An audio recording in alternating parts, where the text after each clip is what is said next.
အားလုံးမင်္ဂလာပါ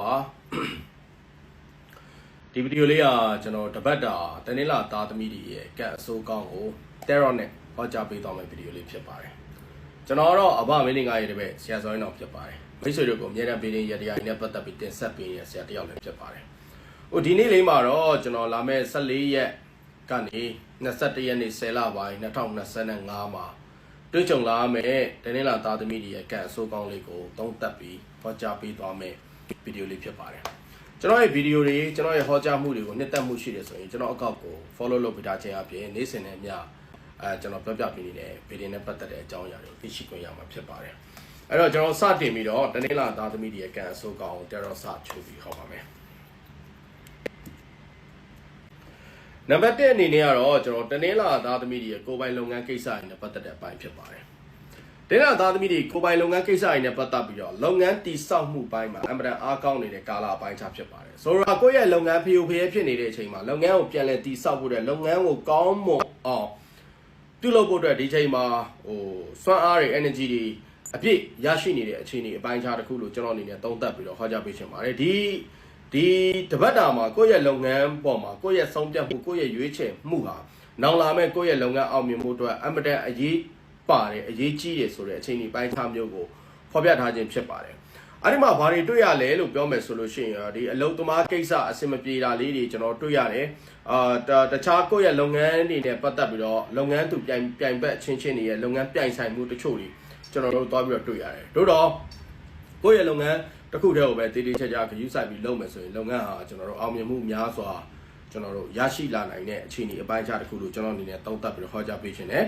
အထူးသဖြင့်ကတော့ဘယ်မှာသွားအားကောင်းနေလဲလို့ပြောမယ်ဆိုလို့ရှိရင်ကျွန်တော်တို့ဒီမြေအယောင်းဝယ်ကိစ္စတွေနဲ့ပတ်သက်ပြီးတော့အားကောင်းနေတယ်သွင်းကုန်ထုတ်ကုန်နဲ့ပတ်သက်တဲ့လုပ်ငန်းတွေအားကောင်းနေတယ်နောက်တစ်ခုကတော့ကျွန်တော်တို့ဒီ concession တွေနဲ့ပတ်သက်ပြီးတော့ဗောနော်စောင့်လုပ်မှုအပိုင်းတွေစောင့်လုပ်ရေးအပိုင်းတွေနဲ့ပတ်သက်တဲ့ကိစ္စတွေမှာအားကောင်းနေတာသွားပြီးတော့တွေ့ရတယ်ဗောနော်နောက်တစ်ခုကတော့ကျွန်တော်တွေ့ကြုံလာမယ်တနင်္လာသားသမီးတွေရဲ့ကျွန်တော်တို့ရဲ့ငွေကြေးကိစ္စတွေနဲ့ပတ်သက်တဲ့အပိုင်းဖြစ်ပါတယ်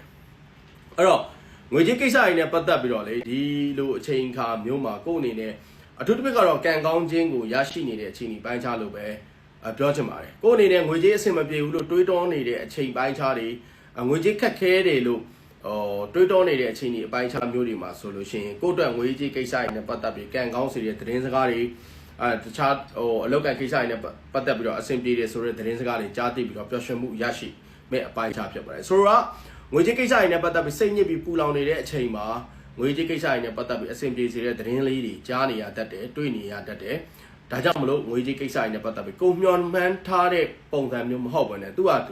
ူအဆင်ပြေတယ်လို့ကိုငွေကြေးကိစ္စတွေနဲ့ပတ်သက်ပြီးကံကောင်းစေတဲ့အထောက်ပံ့တွေရရှိမဲ့ကာလအပိုင်းခြားတစ်ခုလို့လည်းကျွန်တော်အနေနဲ့သုံးသပ်ပြီးတော့ဟောကြားပေးခြင်းနဲ့နောက်တစ်ခုကတော့ဒီလိုကာလမျိုးမှာတကယ်လို့လုပ်ငန်းကိစ္စတွေနဲ့ပတ်သက်ပြီးခရီးသွားတာပဲဖြစ်ဖြစ်ပေါ့နော်ဒါမှမဟုတ်လို့ရှိရင်ကိုအပျော်ခရီးပဲဖြစ်ဖြစ်အကြောင်းမျိုးမျိုးကြောင့်ခရီးထွက်ခဲ့တယ်ဆိုခရီးကပြန်လာတယ်ဆိုငွေကြေးကိစ္စပုံမှုပြီးတော့ကံကောင်းလာနိုင်တယ်လို့ကျွန်တော်အနေနဲ့သုံးသပ်ပြီးတော့ဟောကြားပေးခြင်းတယ်ဒါကလည်းရတရားချေဖို့အတွက်ခရီးသွားပါလို့ပြောတာမဟုတ်ဘူးเนาะကိုအကြောင်းတရားအရသွားစရာရှိတာသွာ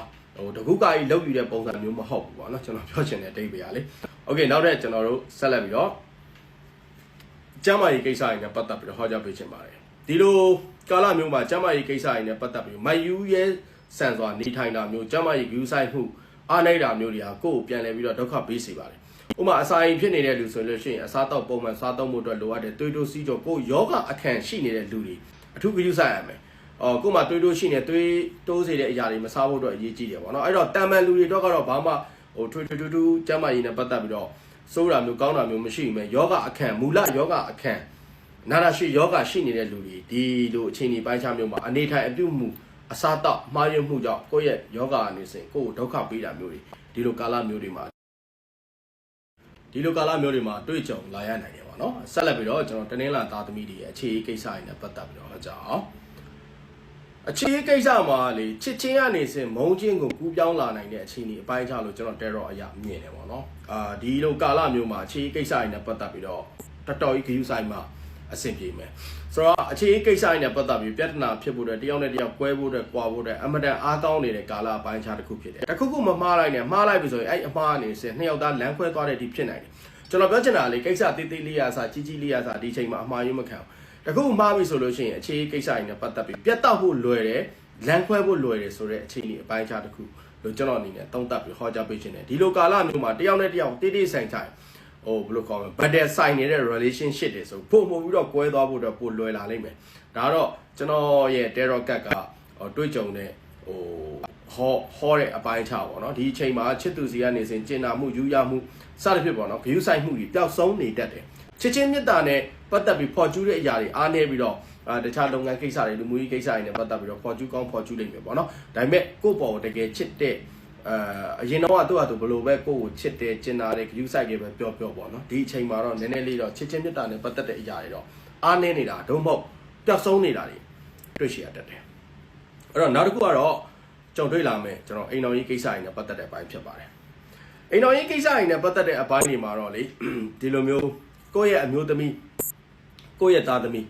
ဒုံမဟုတ်ကိုယ့်ရဲ့ယောက်ျားကိုယ့်ရဲ့သားသမီးနေထိုင်မကောင်းဖြစ်တာတွေအနေချင်းဖြစ်ပေါ်လာနိုင်တယ်ကျမကြီးညံ့တယ်ပေါ့အိမ်လူအိမ်သားကျမကြီးညံ့တယ်ဆိုတဲ့အပိုင်းခြားမျိုးတွေ့ကြုံလာမယ့်အခြေအနေပိုင်းခြားတစ်ခုဖြစ်တယ်နောက်တစ်ခုကဘယ်လိုခေါ်မလဲဆိုတော့ကိုယ့်ရဲ့အိမ်မှာအဝေးပို့ပြီးတော့ကျမကြီးအားနေတာဘယ်လိုလူမျိုးလဲလို့ပြောမယ်ဆိုရင်ကိုယ့်အိမ်ကနေအဝေးမှာအလုပ်သွားလုပ်နေတယ်ကိုယ့်ရဲ့သားသမီးတွေကိုယ့်ရဲ့လင်ယောက်ျားတွေကိုယ့်ရဲ့မိန်းမတွေဆိုလို့ရှိရင်ပုံမှုပြီးတော့ကျမကြီးအားနေတာပုံမှုပြီးတော့ဖြစ်ပေါ်လာနိုင်တယ်အဲကြောင့်သူတို့အတွက်စိုးရင်ပူပန်ရတာမျိုးတွေနဲ့ပတ်သက်ပြီးတော့ဒီလိုကာလမျိုးတွေမှာတွေ့ကြုံလာမယ့်အခြေအနေပိုင်းခြားတစ်ခုဖြစ်တယ်ဒီလိုကာလမျိုးမှာအိမ်တော်ရေးကိစ္စတွေနဲ့ပတ်သက်ပြီးတော့လေစစ်စစ်ဆက်ဆက်တည်တည်ကြကြကျွန်တော်တို့ပြောဆိုမယ်လှုပ်ဆောင်မယ်ဆိုမှတာလေးအဆင်ပြေမယ်ဆိုတော့ပြီးရောပေါ့တချို့ကြတော့လေပေါင်းတင်တာကြာတဲ့ခါကျတယောက်နဲ့တယောက်လေးစားတတ်မှုမရှိတာပေါ့နော် respect မရှိတာပေါ့နော်အဲ့တော့အဲ့လိုဖြစ်နေတဲ့အိမ်တော်ရေးတွေမှာဆိုရင်နည်းနည်းလေးခရူးဆိုင်ပြီပေါ့ဒီလိုကာလမျိုးမှာတယောက်နဲ့တယောက်အပြန်အလှန် respect ရှိရမယ်တိုင်ပင်ချင်းဆွေးနွေးချင်းညှိနှိုင်းချင်းဘာပဲလုပ်ပေါ့နော်သူကကိုကသူ့အတိပေးပြီးမှလုပ်တာမျိုးသူကကို့အတိပေးပြီးလုပ်တာမျိုးဆိုရင်တော့ပုံမပြီးတော့ကောင်းမှာဒါတော့လူမှုရေးကိစ္စပဲဖြစ်ဖြစ်လူမှုရေးပြဿနာပဲဖြစ်ဖြစ်ဘယ်ကိစ္စမှဆိုနှစ်ယောက်သားတိုင်တိုင်ပင်ပင်ညှိနှိုင်းနဲ့လှုပ်ဆောင်မယ်ဆိုပုံမပြီးတော့အားကောင်းစေတယ်ပေါ့နော်နောက်တစ်ခုကတော့ကျွန်တော်တွေ့ကြုံလာမယ်တနေ့လာသားသမီးတွေရဲ့ဒီဝန်ထမ်းတွေနဲ့ပတ်သက်တဲ့အပိုင်းဖြစ်ပါတယ်ဝန်ထမ်းတွေဒီလိုကာလမျိုးမှာလေလုပ်ငန်းကိစ္စတွေနဲ့ပတ်သက်ပြီးတော့နည်းနည်းလေးစိတ်ဖိစီးမှုများနေတဲ့ကာလအပိုင်းခြားတစ်ခုလို့ကျွန်တော်အနေနဲ့သုံးသပ်ပြီးတော့ဟောကြားပေးခြင်းတယ်လုပ်ငန်းလုပ်တဲ့အခါမှာကိုယ်နဲ့လုပ်ငန်းတွဲဆက်ပြီးလှုပ်ဆောင်နေတဲ့လူတွေရဲ့လှုပ်ဆောင်မှုမှားယွင်းကြောက်ပဲဖြစ်ဖြစ်ပေါ့နော်စက်ပစ္စည်းကြောက်ပဲဖြစ်ဖြစ်လူကြောက်ပဲဖြစ်ဖြစ်ပေါ့နော်လုပ်ငန်းကိစ္စတွေမှာအထင်ငေါ့ဖြစ်တာတွေအားမလို့အားမရမှုဖြစ်ပေါ်တာမျိုးတွေတွေ့ကြုံလာတတ်တယ်ဥပမာကိုလှုပ်ချင်တာတစ်ခုကိုခိုင်းနေတာတစ်ခု